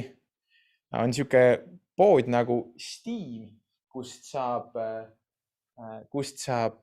otsida nendele juhtmega ühendatud seadmetele hariduslikke rakendusi. Nüüd kasutades siin filtreid VR Education on tulemusi 353. Jällegi, et simulation ja muude sõnade kasutamine toob ilmselt veel rohkem tulemusi, aga selliseks kiireks ülevaateks, et ilmestada teile, et tegelikult ka nendel seadmetel on hariduslikku sisu üle maailma tehtud küll. Nii, nüüd siin viimane selline juhtmega seadme poe ülevaade, et Oculusel endal on ka poes eraldi kategooria Rift seadmele. Rift on siis see, mis on juhtmega seade. Ma tean, et mõnel koolil on need seadmed olemas ja seal siis samuti on 81 rakendust, kui sisestada sõna education. Nii. Ja pannes seda ülevaadet kokku, siis ma mõtlesin, et mingid kitsendusi me peame tegema, sellepärast et neid seadmeid ja erinevaid rakenduste kogumikke või poode on palju. Ja siis ma lähtusin sellest, et mis Eesti koolides on, mis seadmed on olemas ja ma tean, et on olemas ka Glass VR seadmeid, mis on siis sellised kinnised või suletud süsteemid, ehk siis nad loovad ise need seadmed, nad loovad ise sinna sisu, nad ise pakuvad kõiki siis selle seadme kasutamiseks vajalikke teenuseid ja osadel Eesti koolidel on Glass VR seadmed ka.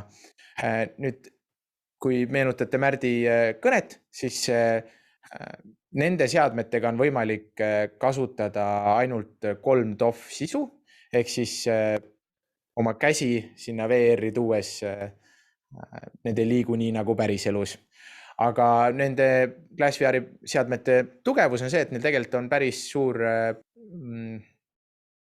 kogumik erinevatest 3D mudelitest, hariduslikest või siis 360 videotest ja neil on sinna loodud ka õpimaterjalid.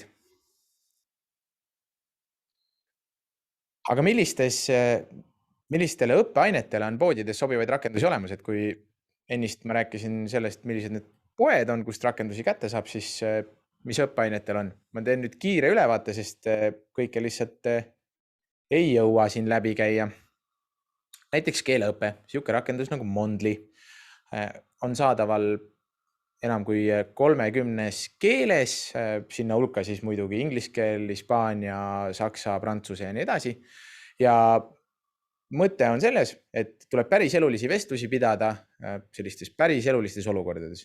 Taksojuhiga rääkida, hotelli retseptsioonis endale tuba reserveerida, restoranis toitu tellida ja nii edasi. Ajalugu kirjandus, näiteks Anne Franki maja saab külastada VR-is. Anne Frank siis teise maailmasõja ajal Amsterdamis varjas ennast sellises kodus, mis on siis VR-is nüüd külastatav ja pidas ka päevikut ja siis tema neid lugusid on võimalik läbi elada. Et ise meenutan, kui ma esimest korda juba aastaid, ma arvan 3 tagasi seda proovisin, siis see kohalolu tunne tekitas väga tugeva mälestuse mul, et ma siiamaani mäletan väga hästi nagu võrreldes siis sellega, kui ma oleks lihtsalt mõnda artiklit lugenud. Bioloogias on hästi palju erinevaid rakendusi, enamik neist on sellised anatoomiale keskendunud, võiks öelda siis pusled, kus tuleb siis inimest kokku panna, et lihased, elundkond, luustik, närvisüsteem ja mõni neist on selline ka siis, kus sul võetakse aega ja saad oma tulemuse pärast, et kui kaua sul kulus, et inimese luustik kokku panna näiteks. Peale selle 3D organoni on veel Human Anatomy Puzzle, Human Anatomy VR ja nii edasi.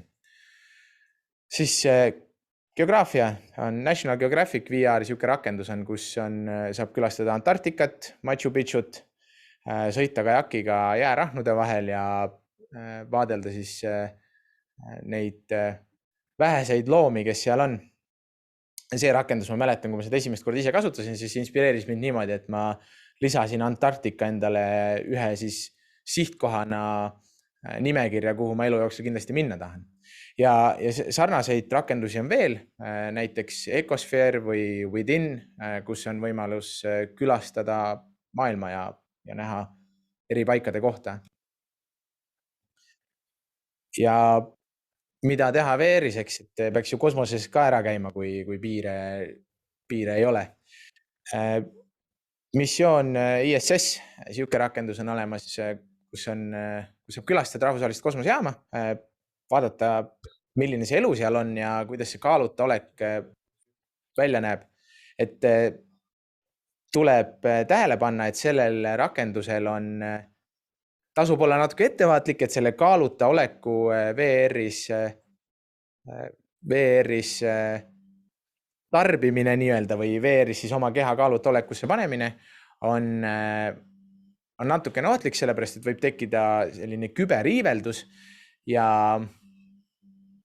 sellepärast jah, see väike teavitus võiks enne olla, kui selle rakendusega füüsikatunnis hakatakse tundi läbi viima. Siis on sotsiaal-emotsionaalse õppe jaoks siuke rakendus nagu Notes on Blindness. See on mitmeid auhindu võitnud ja põhineb 1983 kirja pandud või täielikult pimedaks jäänud mehe märkmetel ja audiolindistustel siis sellest, milline oli tema teekond, kui ta kaotas järjest nägemist, kuni ta lõpuks oli pime ja siis ta hakkas maailma tunnetama läbi kuulmise ja nii-öelda visualiseeris endale maailma, kuigi ta enam ei näinud. Hästi võimas lugu ja selline teistmoodi puudutav õpe. Sarnaseid rakendusi on veel, näiteks Traveling While Black, mis on kus tuleb siis reisida, olles mustanahaline ja tajuda seda, milline võib olla rassismi mõju, kuidas sind vaadatakse viltu. Ja kuna läbi VR-i siis oled sina just kui see inimene, siis see tegelikult on väga realistlik. Modelleerimisel on palju rakendusi, need toodi enne välja ka ja tegelikult sellele samale Gravity Sketchile ma olen ise teinud 1 tunni kava, mille sisu oli täpselt see, et midagi valmis modelleerida ja siis 3D printeris välja printida. Gravity Sketchis on erinevates faililaiendites võimalik eksportida faile välja Ja tegelikult selle sarnaseid rakendusi on veel, et kunst on üks väga hästi kaetud õppeaine VR-i rakenduste mõttes. Näiteks Sculptor VR ja oli ka teisi, mis juba eelnevalt nimetati. Kunstjoonistamine, Painting VR, siin on veel Tilt Brush ja Color Space ja nii edasi. Aga kõik need eelpool nimetatud on ingliskeelne sisu. Et nii Arnold kui õpetajad rääkisid ka FutuClassi enda sisust.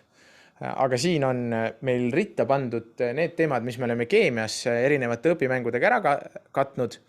Need on peamiselt 8. ja 9. klassile ja neid on erinevat tüüpi.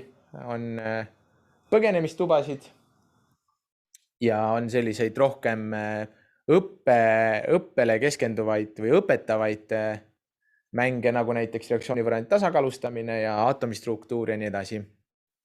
Et sõltuvalt õpimooduli tüübist võtab läbimine õpilasele kuskil 20–30 minutit.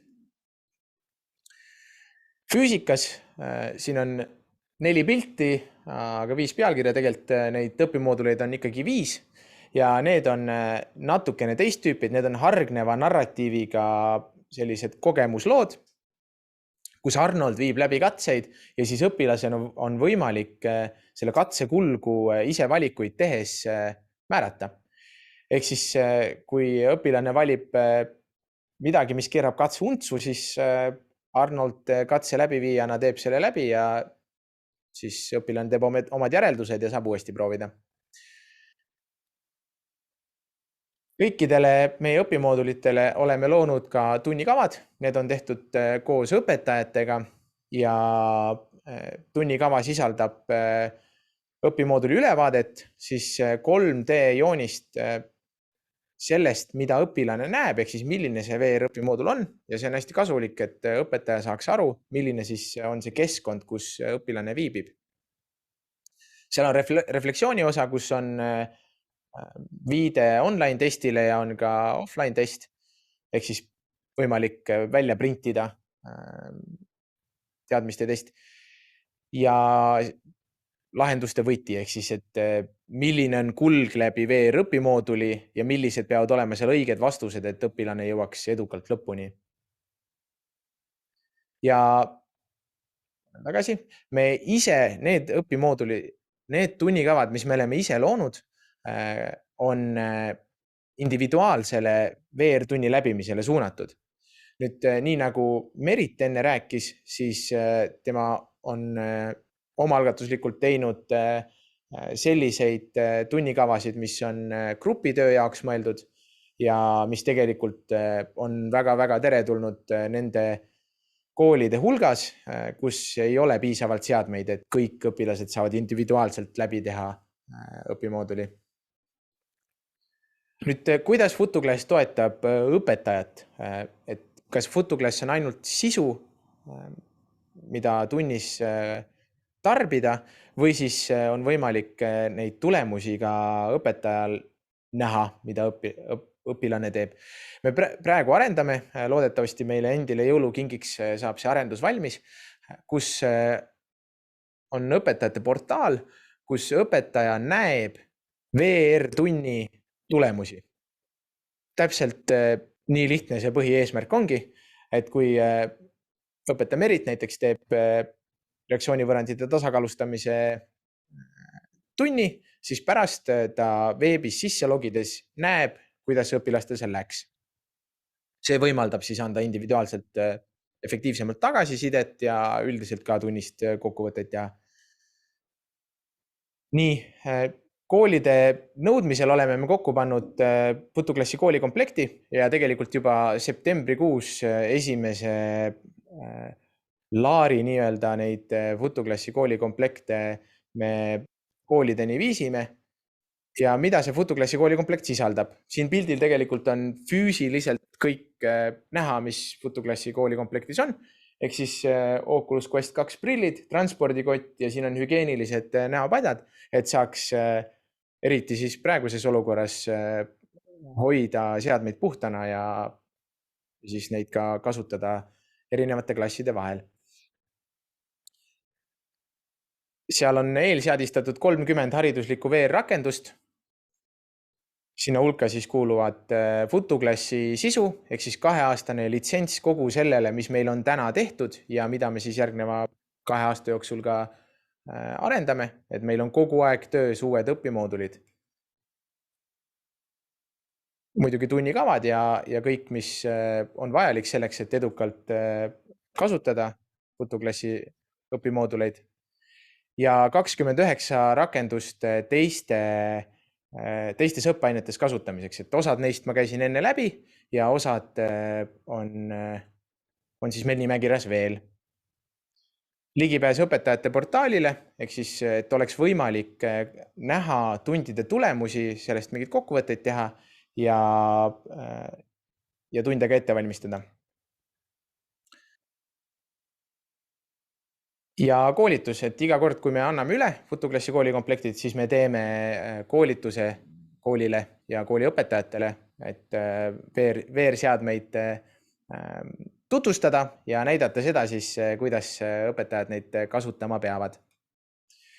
Ühe koolikomplekti hind on 750 kuni 850 eurot, sõltuvalt sellest, kui suur on tellitud kogus ja koolikomplekti tarne võtab circa 6 aega. Ja täna võib öelda, et need väiksed tärnid siin on taga selle jaoks, et me tegelikult ei saa päris täpselt öelda, et kui me täna tellime, kas kõik jõuab õigeks ajaks, sest on jõulud ja on suur chippide puudus maailmas, aga tundub, et see võiks olla tehtav küll, ehk siis 6 ajaga on võimalik meil need seadmed kätte saada ja siis tarnida ka koolile. Ja kuna senini on paljud koolid ostnud FutuClassi koolikomplekte läbi erinevate grantide toetuse, siis me oleme valmis seda tuge pakkuma ka teistele koolidele, et aidata neil koondada infot virtuaalreaalsuse hariduses kasutamise kohta niimoodi, et seal projektis see jutt paremini kokku haakub. Ja mul on väga hea meel teile teada anda, et need rakendused, mis on Eestis valminud, eestikeelsed ka teiste rakenduste loojate poolt, tulevad nüüd kaasa FutuClassi koolikoplektile. Seal hulgas näiteks Mondo muusikalaud, mis on rännet ja muusikat ühendav selline väga äge kogemus, kus tuleb kätega muusikalauda kontrollida ja ise muusikat koostada. Ja siis on Päästeameti poolt 4 erinevat rakendust: pommiohutus, veeohutus ja hädaolukorraks valmistumine ja tuleohutus. Need tulevad ka kaasa ja Swedbanka poolt on tehtud rahatarkuse rakendus, mis on, ma arvan, väga-väga teretulnud noortele, et õppida, kuidas rahaga ümber käia. Nii, ja nüüd viimase plokina natukene õpetajad avasid ka, et millised on need levinumad probleemid, et kui VR võtta kooli kasutusse, siis mis barjääre tekib ja kuidas neid tuleb ületada. Ma panin siia lihtsalt märksõnadena kirja. Ja esimene on hügieen. Ehk siis kui kool võtab endale kasutusele VR-komplektid, mis rändavad klassiruumist klassiruumi õpilase käest õpilase kätte, siis kindlasti tasub tähele panna seda, et te tellite need nahksisud, ma praegu ei hakka näitama, aga nahksisud, mida on kergem puhastada, desinfitseerida, meiki maha pühkida sealt pealt ja kõike muud.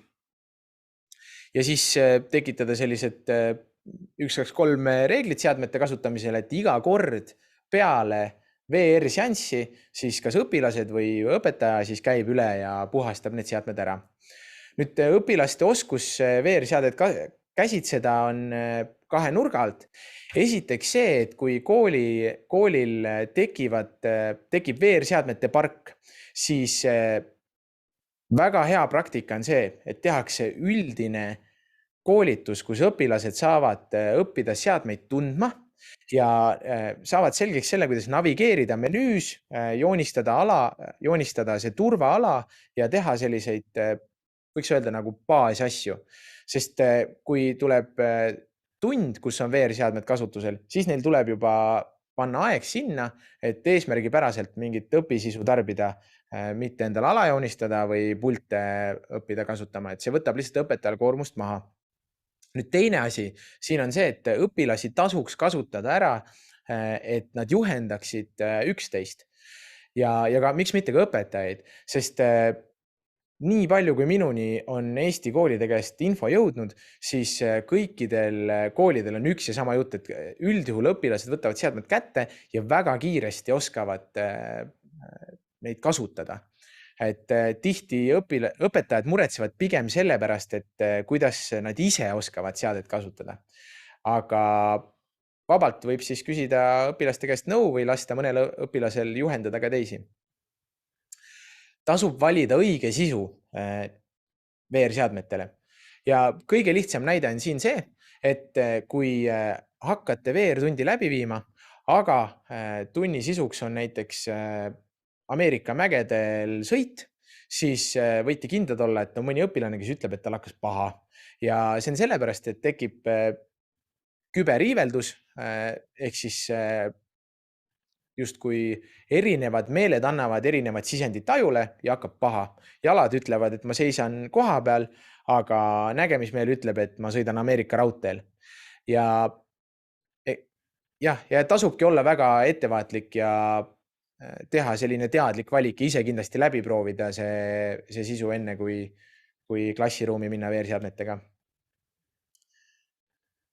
Siis mida ütles Ene ka, et kui nemad andsid VR-seadmed õpetajatele koju, siis peale seda oli õpetajatel palju julgem enda tundi tulla ja VR-seadmetega tundi läbi viia, sest nad said rahulikult, iseseisvalt, ükskõik kui kaua neil kulub, võtta ja vaadata ja õppida seadmeid tundma, vaadata, mis sisu seal on ja tunda ennast mugavalt ja julgelt siis, kui nad lähevad klassi ette ja ütlevad, nii, nüüd on meil 10 või 15 tükki neid VR-komplekte siin ja me hakkame näiteks keemiat õppima.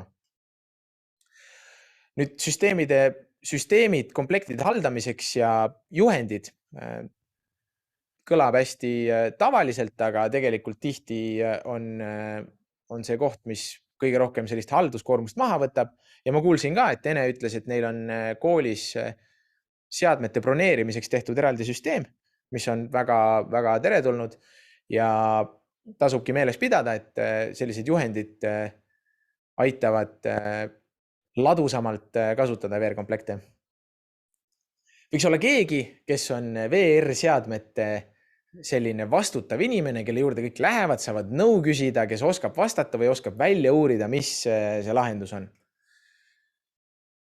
Ja kui õpetajad loovad sisu ja loovad tunnikavasid, siis tasuks neid omavahel jagada. Ja selle jaoks on virtuaalreaalsushariduses Facebooki grupp, kus on tekkinud selline väike kogukond õpetajaid, kes kasutavad VR-seadmeid, kes jagavad tunnikavasid ja vastavad üksteise küsimustele, kui kellelgi on tekkinud probleem.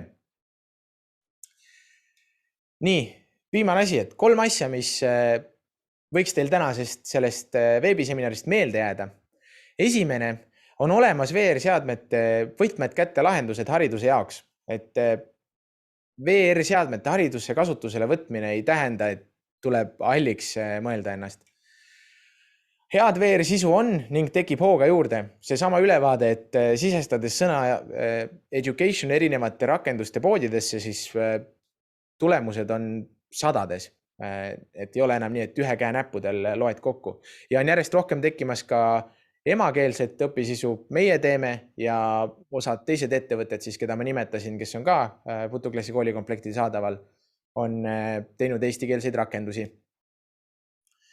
Ja Eestis on tekkinud kogukond VR-i kasutavatest õpetajatest, kes omavahel jagab teadmust ja oskab üksteist aidata, kui tekib probleeme. Vot, see on minu poolt kõik ja võite kirjutada mulle, võite kirjutada ükskõik tegelikult kellele Futoklassi tiimiliikmetest ja küsida, kui teil tekib küsimusi. Me oleme aidanud viimase 2-3 aasta jooksul ükskõik, kas see on siis meie õpisisu või muud VR-i teemat puudutav alati Eesti koole. Kui ma ei tea, Karl, kas meil on tekkinud mingid küsimusi või midagi, mida me saame siin täpsustada?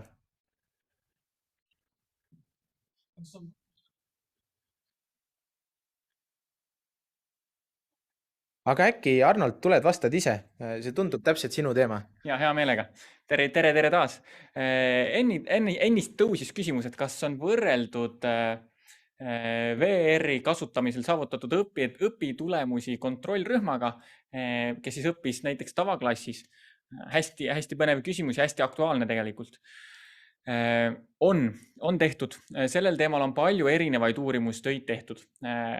Sisu küll, mis osas neid uurimusi tehtud on peamiselt, nagu Märt alguses tutvustas ja Kristjan vahepeal rääkis, selline nii-öelda 3DOF sisu, kus sa oled siis peamiselt vaatleja rollis ja sul ei ole peaaegu mingisugust võimalust interakteeruda.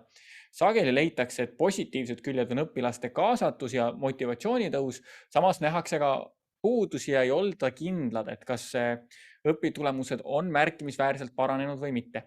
Küll aga, mida need uurimused ei kajasta, on see, et teaduse iseloomust lähtuvalt meil ei ole andmeid kõige värskemate lahenduste kohta.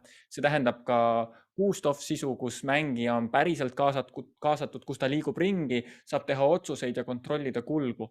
Et mitmetes töödes on viidatud, et seda tüüpi sisul oleks ilmselt suurem efekt, aga seni ei ole keegi seda efekti veel näidanud puhtalt sellepärast, et aega ei ole olnud, et neid uurimusi teha. Aga hoiame pöialt, et varsti see tuleb, et me enda andmeid selles osas jagame hea meelega, aga lihtsalt veel ei saa me oma andmete põhjapanevalt seda väita, ei ole meil ka oma meeskonnast neid artikleid tulnud. Nii, kas on veel mõni küsimus? Siin oli küsimus SideQuesti äpipoe kohta, mida ma põgusalt ka enne katsin, et me ise ei kasuta, aga seal on väga-väga suur hulk VR-rakendusi. Täna lihtsalt põhjuseks on see, et Oculus'e enda prillide sees on kättesaadav Oculus'e enda pood ja see on lihtsalt nii palju mugavam, kui kaabliga rakendusi peaseadmesse laadida. Tekkis veel ka küsimus, Kristjan, millele saad kohe vastata, et kas selle peaseadmega saab kuidagi ülekannet teha, et näeks, mida inimene, kes mängib, et mida tema näeb, kas seda on võimalik kuidagi näha? Ja, see on väga hea küsimus, sellepärast, et tihti tekib meil endal ka sisu arendades küsimus, et mida keegi näeb, mis sisu seal prillides parasjagu on. Ja muidugi klassiruumis on see tihti teemaks. Mooduseid on mitu, on võimalik pilti jagada telekasse, on võimalik seadme pilti jagada arvutiekraanile või siis seda seadet selle seadmega ühendatud telefoniekraanile.